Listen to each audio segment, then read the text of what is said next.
Hi YouTube, welcome to another edition of HorrorHands, and for this video I'm going to be talking about Kong, Skull Island.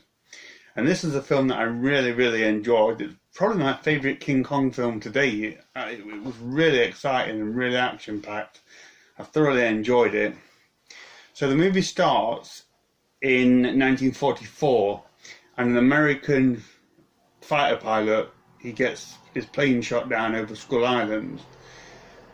Also, a Japanese pilot, his plane gets shot down too, so they both land on Skull Island. And because it's the war, they kind of want to kill each other. So it ends with them sort of brawling on the floor, and then King Kong kind of appears, and they're like, whoa, and it kind of ends there. And then fast forwards to the early 70s, at the height of the Vietnam War, and this is the time period where the rest of the film plays out. And there's some scientists headed up by John Goodman who have found that Skull Island exists and want to explore it for, in their mind, to sort of discover whatever riches lie on the island. And they are given the green light to go and fly into Skull Island to explore what's there. So they enlist the help of an Indiana Jones type person played by Tom Hiddleston, who is like going to be their guide and going to be the one that gets them through the island. And they're escorted by a platoon of soldiers headed up by Samuel L. Jackson.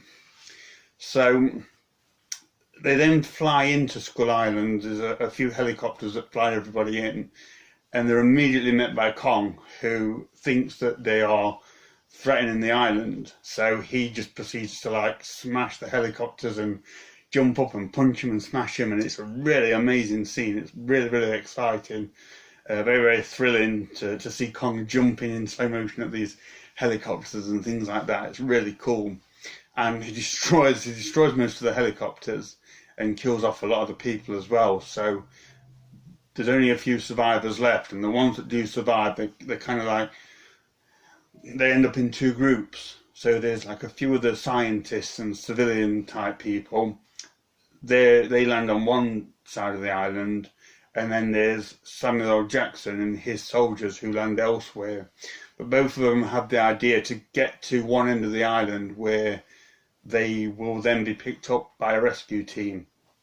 And then most of the movie is just each group working their way through the island and trying not to get killed by Kong or an array of other giant monsters that inhabit the island.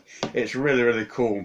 And this one, it's different to the original King Kong and the King Kong remakes and like the Peter Jackson film.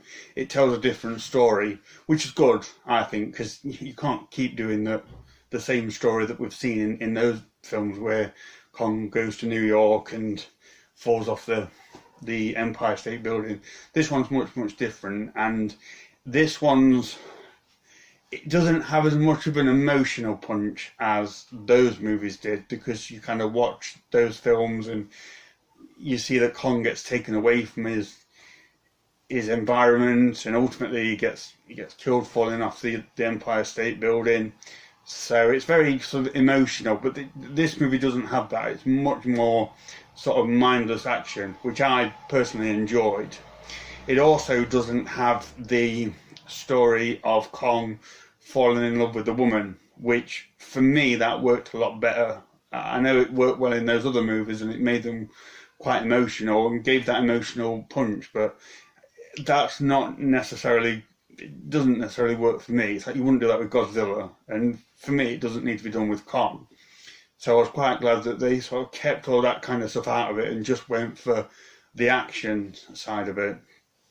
There's a few scenes where Kong does save the woman and interacts with the woman, but quite frankly it doesn't really have time to explore that kind of romantic side of it, because there's so much other action-packed stuff going on that it just doesn't come into the movie, which, like I say, that personally that worked better for me, because this was much more of like a mindless monster movie than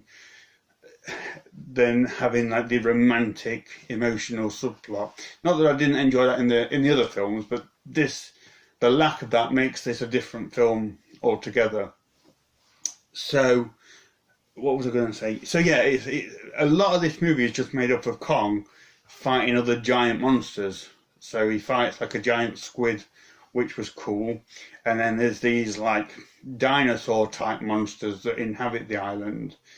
And they're the ones that kind of pose the most threat. So Kong has to like fight them throughout the film, and they grow in numbers and they come after a lot of the humans, and Kong has to save them and fight them off. But it's really exciting, and you never quite know what is going to come next. Like what kind of giant monster is going to jump out next. You're never quite sure. So it's really, really exciting. I also liked you find out later on that the guy who you saw at the beginning, the guy from 1944, he's actually still on the island, and he's played by John C. Reilly, and he plays a really good part. And you find out over the years that him and the Japanese guy have lived on the island and sort of made it their home, really.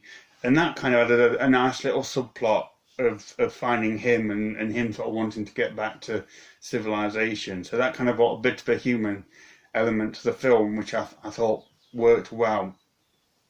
I also liked Samuel Jackson's character. He played an interesting character because all the other people kind of recognise that they're on Kong's turf and that they just want to get off the island, really, and leave Kong in peace. But Samuel Jackson, he takes Kong's initial attack personally, and it kind of messes with his ego and ultimately just messes with his mind, because he slowly starts to lose his grip on reality over the course of the film, which again was an interesting kind of subplot that builds up in the movie.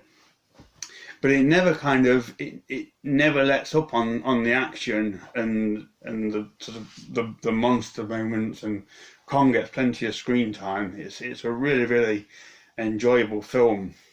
The first 20 minutes I wasn't too sure about. The first 20 minutes nothing really happens, and I didn't know whether I was going to enjoy it so much. But as soon as I hit Skull Island, it's just non-stop. And yeah, I really, really enjoyed the movie from that point on. I don't know if there's anything else I was going to say. I just wanted to do this one because it's one that I did really enjoy. So the ending, I don't want to give any spoilers, but I know a lot of people have seen this anyway. I really like the ending where it suggests Godzilla, and it's quite cool that these kind of kaiju movies are coming back into popularity, because there's so many things they could do just on Skull Island alone with the giant creatures and things like that. It'd be really cool if they did like a modern version of like Destroy All Monsters. That would be awesome. So hopefully we might see something like that in the future. But yeah, I really, really enjoyed Kong Skull Island. It is what it is. It's sort of mindless action. It's a proper like popcorn movie. But if you're looking for 2 hours of just escapism, this was a great movie for that kind of thing. So I'd give it an 8 out of 10. So let me know if you've seen this movie too. Feel free to comment. Thank you for watching, and stay tuned for more videos.